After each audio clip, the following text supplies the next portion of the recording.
வணக்கம். இது பரதி ஊடகத்தின் மதிய நேர பிரதான செய்திகள். முதலில் தலைப்புச் செய்திகள். தடையின்றி எரிபொருள் விநியோகம், அடுத்தடுத்து வரவுள்ள கப்பல்கள். நீதிமன்ற அவமதிப்பு வழக்கை ஹசபதேரர் மீது தொடங்கல், சுமந்திரன் மன்றில் நீண்ட சமர்ப்பணம். கடற்தொழிலாளரை முழங்காலில் வைத்து தாக்கிய கடற்படை அதிகாரி, போலீசாருக்கு நீதிமன்றம் அதிரடி உத்தரவு. சஹ்ரானுக்கு ஆயுதங்களை விற்ற ராணுவ புலனாய்வு அதிகாரி, காட்டிக் கொடுத்தவரை கொன்ற கொடூரம். அனுரவை கைது செய்வோம், நீதியமைச்சரின் செயலாளர் நெருக்கடியில். வழக்கு நிலுவையில் இருக்கும் போது கட்சி உறுப்பினர்களை அழைக்காமல் கூட்டம் நடத்திய சுமந்திரன். கொடூர சம்பவம், மகன் தாக்கியதில் தந்தை உயிரிழப்பு. நாட்டில் கொட்டி தீர்க்கப் போகும் கனமழை, விடுக்கப்பட்டுள்ள கடும் எச்சரிக்கை. இனி தொடர்வன விரிவான செய்திகள்.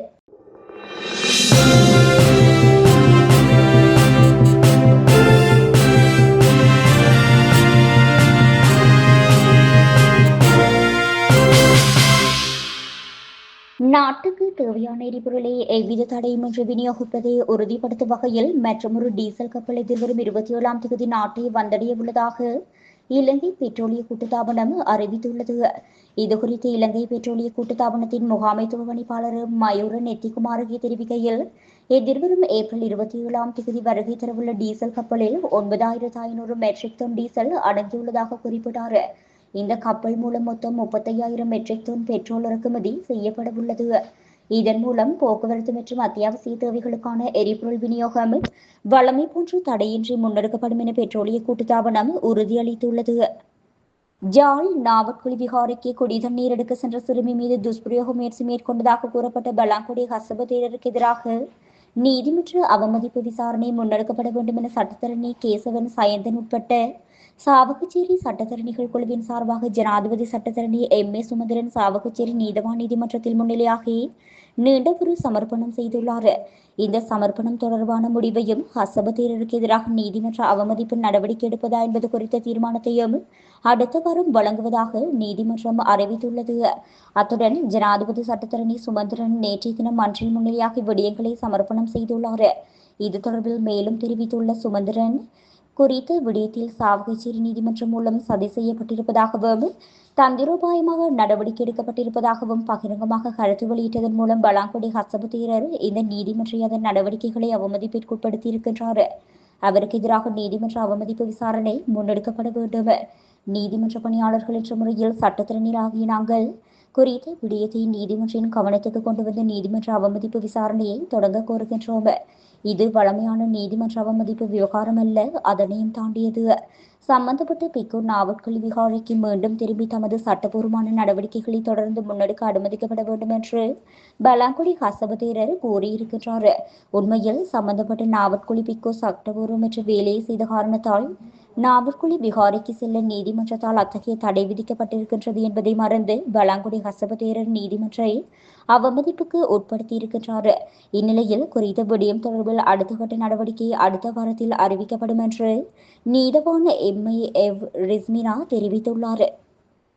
மட்டக்களப்பு செட்டிப்பாளையம் கடற்கரை பகுதியில் கடற்தொழிலாளர் ஒருவரை முழங்காலில் வைத்து தாக்கியதாக குற்றச்சாட்டில் கைது செய்யப்பட்ட கடற்படை அதிகாரி ஒருவரை 1 லட்சம் ரூபாய் சரீரப்பிடையில் விடுவிக்க களுவாஞ்சிக்குடி நீதவான் நீதிமன்றம் உத்தரவிட்டுள்ளது.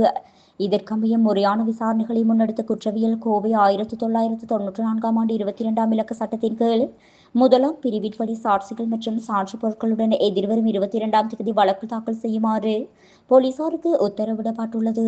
இதனைத் தொடர்ந்து உரிய சட்ட நடவடிக்கைகள் எடுக்கப்படாமல் சுமார் 2 மணி நேரம் முழங்காலில் வைத்து தாக்கி சித்திரவதை செய்ததாக பாதிக்கப்பட்ட கடற்தொழிலாளர் குற்றம் சாட்டியுள்ளார்.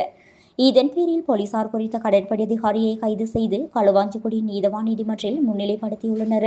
வழக்கு விசாரணையின் போது வழக்காளி சார்பில் முன்னிலையான சட்டத்தரணி குற்றவியல் கோவை 314ஆம் பிரிவின் கீழ் வழக்கு தாக்கல் செய்தது தவறானது என வாதிட்டார். இது சித்திரவதை தொடர்பான குற்றமாக இருப்பதால் 1994ஆம் ஆண்டு 22ஆம் இலக்க சட்டத்தின் கீழ் வழக்கு தாக்கல் செய்யப்பட வேண்டியிருந்ததாகவும் அவர் குறிப்பிட்டார். ராணுவ புலனாய்வு பிரிவில் கேர்னல் பதவியில் இருந்த தகவூத் அகமட் அனி சஹ்ரான் குழுவினருடன் நெருங்கிய தொடர்பில் இருந்த அவர்களுக்கு ஆயுதங்களை விற்பனை செய்து வந்துள்ளதாக தெரிவிக்கப்படுகின்றது. ஒட்டு சுட்டான் முகாமிலிருந்து தான் கார்த்தான்குடியில் இருந்த சஹ்ரான் குழுவினரிடம் முகாமிற்கு ஆயுதங்கள் கொண்டுவரப்பட்டிருக்கின்றன. அத்தோடு இராணுவ அதிகாரிகளுக்கு சொந்தமான 2 வான்களில் காபேட்டிற்கு கீழ் மறைத்து வைத்திருந்த துப்பாக்கிகளை சஹ்ரான் குழுவினருக்கு அவர் வழங்கியிருந்ததாகவும் கூறப்படுகின்றது. இந்த சட்டவிரோத ஆயுத விற்பனை தொடர்பில் அகமது லெப்பை முகமது நசார் என்ற நபருக்கு விவரங்கள் தெரியவந்ததை அடுத்து அவர் மட்டக்களப்பு புலனாய்வு பிரிவு போலீஸ் அத்தியட்சகருக்கு முறைப்பாடளித்த எந்தவிதமான நடவடிக்கைகளும் எடுக்கப்படவில்லை. இதனையடுத்து குறித்த விடயம் தொடர்பில் அறிந்த தகவூத் அகமட் அனீஸ் முகமது நசாருக்கு கொலை அச்சுறுத்தல் விடுத்துள்ளதாக தெரிவிக்கப்படுகின்றது. திரைசேரிக்கு சொந்தமான 2.5 மில்லியன் அமெரிக்க டாலர் நிதி போலியான மின்னஞ்சல் ஊடாக மோசடியான முறையில் பிரிதொரு வங்கிக் கணக்கிற்கு மாற்றப்பட்ட சம்பவம் தொடர்பில் ஜனாதிபதி அனுரகுமார திசாநாயக்க உடனடியாக பதிலளிக்க வேண்டும் என திசகுட்டி ஆராய்ச்சி தெரிவித்துள்ளார். கடந்த டிசம்பர் மாதம் இடம்பெற்றதாக கூறப்படும் இந்த சம்பவம் தொடர்பில் அரசாங்கம் இதுவரை என்ன சட்ட நடவடிக்கை எடுத்துள்ளது என்பது குறித்து ஜனாதிபதி நாட்டிற்கு தெளிவுபடுத்த வேண்டும். தற்போது நிதியமைச்சர் என்ற வகையில் ஜனாதிபதியும் நிதியமைச்சின் செயலாளருமே இதற்கு பொறுப்பு கூற வேண்டும் என்றும் தெரிவிக்கப்பட்டுள்ளது. வட்டுக்கோட்டை தொகுதி கிளை கூட்டமானது நேற்று முன்தினம் இடம்பெற்ற நிலையில் பெரும்பாலான வட்டுக்கோட்டை தொகுதி கிளை உறுப்பினர்களுக்கு கூட்டத்துக்கு அறிவித்தல் வழங்கவில்லை என குற்றம் சாட்டப்பட்டுள்ளது. குறித்த கூட்டத்தில் தலைவர், செயலாளர் மற்றும் உபதலைவர் உள்ளிட்ட முக்கிய பதவிகள் தெரிவு செய்யப்பட்டன. இதன்போது சுமந்திரனின் தன்னிச்சையான செயற்பாடுகள் மற்றும் அவரது விரும்பத்தகாத செயற்பாடுகளுக்கு எதிராக காரசாரமான கருத்துக்களை முன்வைத்துள்ளனர். இதனைத் தொடர்ந்து கடைசி கூட்டத்தில் சுமந்திரனை ஒருமையிலும் விழித்து தமது ஆதங்கத்தை கொட்டி தீர்த்துள்ளதாக எமது செய்தியாளர் தெரிவித்துள்ளார். தமக்கு சார்பானவர்களை நிர்வாகத்துக்குள் உள்ளிருத்து வழக்கு முடிவடைந்த பின்னர் கட்சியின் மத்திய குழு நிர்வாக தெரிவு கூட்டம் நடைபெறும் போது தான் தலைவராக வருவதற்கான நரி தந்திரோபாயமே இதுவென்றும் வழக்கு நிலுவையில் இருக்கும்போது தொகுதிகளை உறுப்பினர்களை தெரிவு செய்வது சட்டத்திற்கும் யாப்பிற்கும் முரணானது எனவும் உறுப்பினர்கள் தெரிவித்துள்ளனர்.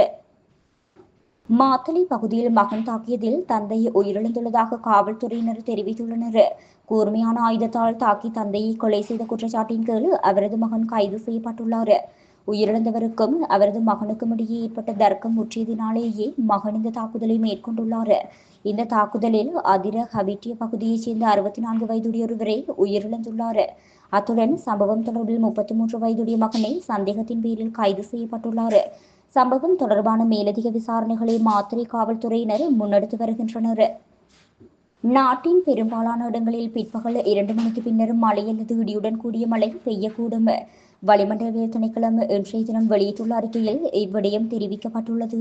இதன் அடிப்படையில் சபரகமு மற்றும் மேல் மாகாணங்களின் பல இடங்களிலும் காலி, மாத்தறை, கண்டி, நுவரெலியா மற்றும் புத்தளம் மாவட்டங்களிலும் பிற்பகல் 2 மணிக்கு பின்னர் மழை அல்லது இடியுடன் கூடிய மழை பெய்யக்கூடும்.